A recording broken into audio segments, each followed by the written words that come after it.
Welcome in, everybody. You got Scout's Eye on college football. Big 12 football and beyond is the topic today as we take a film room review of what happened in week 4 in college football. Let's take a look at what happened, the conference game, Kansas.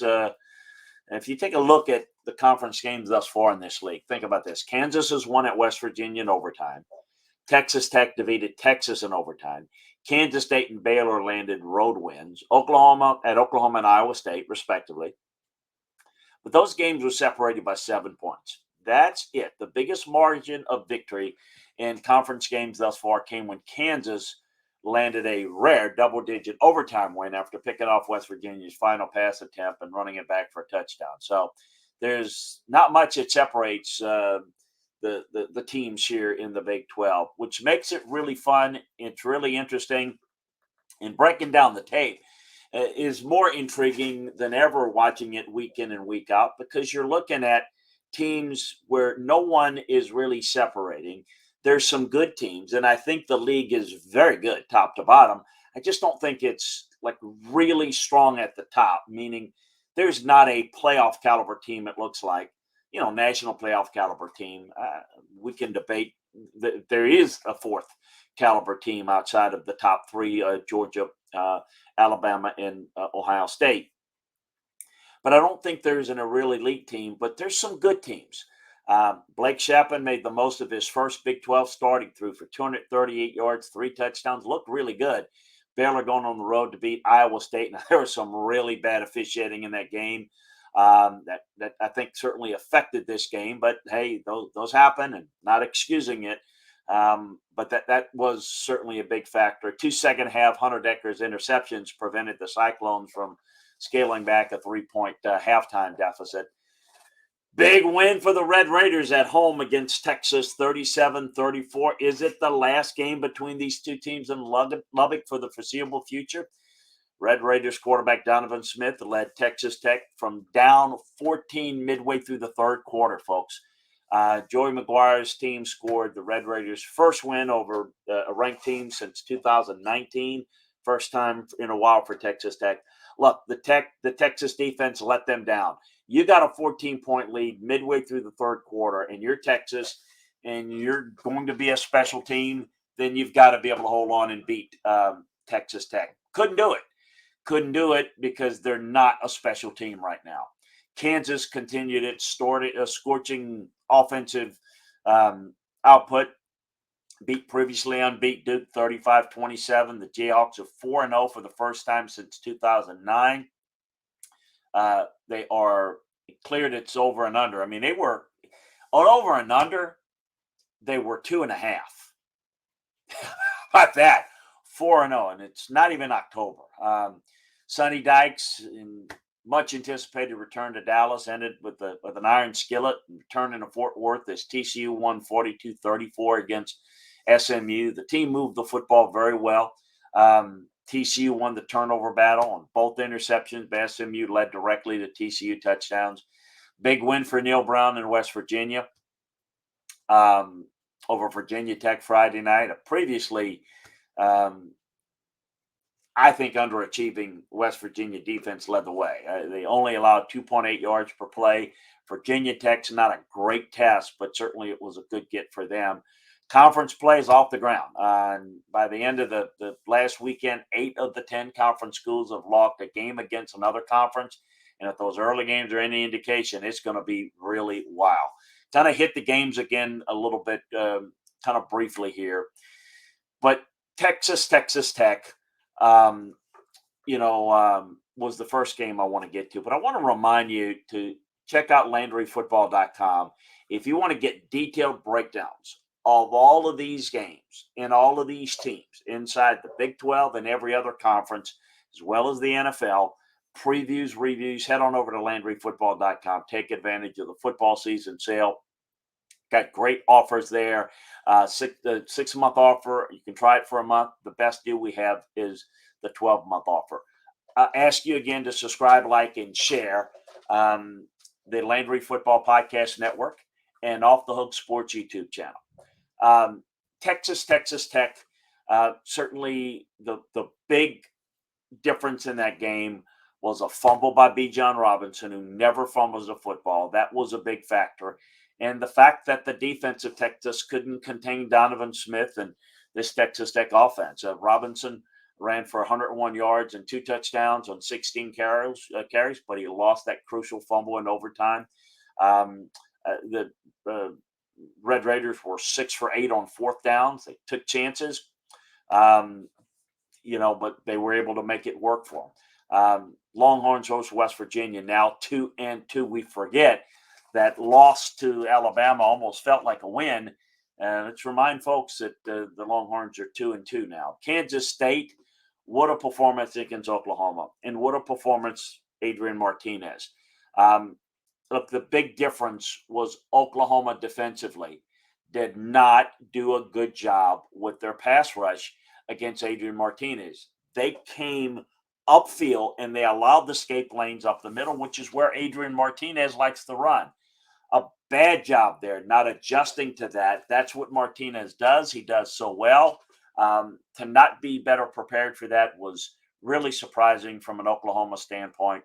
It was over and over again. Oklahoma would cut the game down a bit, and then Adrian Martinez would bring him back. Deuce Vaughn ran very effectively, but Dylan Gabriel played well for Oklahoma. Yeah, people will criticize. Look, I mean, you scored enough points to win that game. You didn't play well enough defensively, and that's what they have to do. But Kansas State did a really good job. They've now beaten Oklahoma 3 times since 2019. Duke and Kansas, who I mentioned, Jayhawks sold their home stadium out. First time in a long time. That's great to see football be important in Lawrence, Kansas again. Jalon Daniels was nearly flawless. He is playing so well for them. They went 6 for 10 on third downs. They put up 524 yards of offense. Jayhawks, Iowa State and Lawrence on October 1st. This is going to be coming up this week. It's going to be a lot of fun. I mentioned Baylor, Iowa State. Mentioned Blake Shapen. I thought he played well. Thought Hunter Dekkers did some good things. But the difference was the Bears defense got after Dekkers 4 times. So when he had time, he made plays, but he caused some penalties. He committed 8 for 78 yards. That was the difficulty for Iowa State. I know there was some bad calls as well, but the protection wasn't really good. West Virginia, Virginia Tech going back to Thursday night.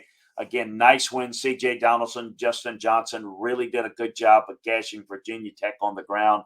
The Mountaineers again get Texas this Saturday evening. So how does it shape up? Who do you put at number 1? And then again, ranking them is not just about who do I think, just the film. I go back and forth a little bit. I'm going to give a little bit of an edge right now to Oklahoma State. They're unbeaten, and I want to give them the benefit of the doubt. I'm not sure it's not Baylor. They did not play well against BYU, but I want to see what Oklahoma State does well, what they do well or what they struggle with against Baylor, and they come out with a win. We'll see there. I'm not so sure that even though I put them here now, Baylor may be the better team. Baylor, I would put 2. Nice win against Iowa State, as I mentioned. They held Iowa State to 66 yards rushing, 9.2 yards per completion. They weren't able to do that against BYU. So it's about consistency and doing it every week. Big game, huge test against Oklahoma this week. I'm going to put Kansas up there. I don't know that they're the 3rd best team in the Big 12, but they are playing well and deserve to be ranked there now. They should be in the AP top 25. The Jayhawks are playing well, as I mentioned, moving the football. I think that they're a bit of an underdog again against Iowa State this weekend, but it's a really good-looking team. Kansas State, of course, had that ugly loss against Tulane a couple of weeks ago, but what a great performance this past week in Norman. 509 yards of total offense. Really, really impressive. I'm curious to see with this offense and how they're able to play defensively in a situational basis if they can stay in this race. Why not? I think this is going to be a fun race because no one really separates. I think both the Oklahoma schools, I think Baylor, I think both Kansas schools right now can stay in it. How long, I don't know. Oklahoma, I'm not counting him out. I still think they've got a great chance to get in this division race, maybe even win it. But Oklahoma defense has struggled um, against a Kansas State team that only put up 10 points the previous week. And I get it. Playing Tulane for Kansas State, maybe not the same as going on the road and play Oklahoma. I get that.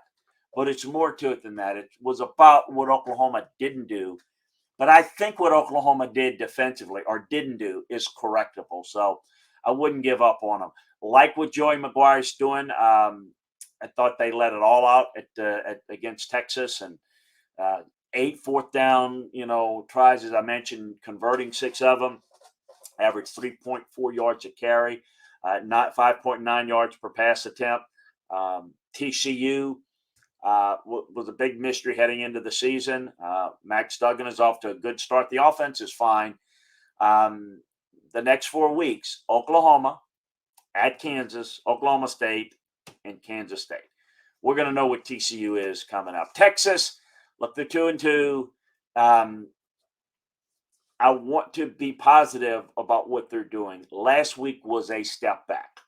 I thought against Texas San Antonio, they didn't play all that well. They took care of business. They didn't take care of business on the road in Lubbuck yet last week. Their defense didn't show up late. It's too much to say B. John Robinson lost the game with a fumble. Of course, you can't fumble the football there. If the guy plays well, I think offensively, they're a pretty good team. I just think that while you're improving the talent, and I think they're doing that in Texas, they've got to do a better job of fixing the cultural elements. I think the attitude's good, but they've got to play with a little bit more confidence, a little bit more stick-to-itiveness when the game gets tight and finishing off people. And I don't think they're good enough, because just because you've got the Longhorn on your helmet doesn't mean that you're that good. I think there's an issue going on there in terms of really how good this team is and where they go from here. So I think there's some work to be done in Austin. Iowa State, it's not the same Iowa State team. They're rebuilding. They only trade Baylor by 3 points at halftime, though. And they fell behind as many as 17 points in the fourth quarter. They lost by double digits. And in West Virginia, again, I think is a pretty decent team. And you probably have to put him, in the bottom 2 or 3 here. I'd put him here now, but pretty impressive looking league where everybody's pretty good.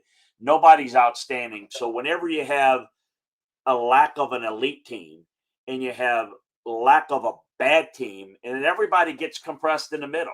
It used to be Kansas was a walkover win, an awful team. The SEC's got Georgia and Alabama, and then they've got Vanderbilt and South Carolina. They've got really good and really bad. And then you've got, some teams that are pretty good. It's a bigger league. But the Big 12 doesn't have a Vanderbilt. Okay, they don't have a Northwestern this year or Nebraska. Their worst team is West Virginia, Iowa State. They're not bad teams. What's their best team, though? Well, they don't really have one. Well, is it Baylor? Is it Oklahoma State? I think that's going to make this conference really fun. So, hey, a reminder again, subscribe, like, and share the Landry Football Podcast Network and the Off the Hook Sports YouTube channel to get give us a good feel for how you'd like the shows that we're doing. Subscribe to the Big 12 Football and Beyond podcast. Subscribe, like, and share that as well if you like Big 12 football. If you like the other conferences, sign up for that one as well. But we really appreciate you joining us. Check out LandryFootball.com where we break down all the game film all the time, previewing the games, reviewing the games, giving you everything you need to know about the league. So appreciate you joining us. Talk to you again next time, and talk to you on our other conference breakdown shows.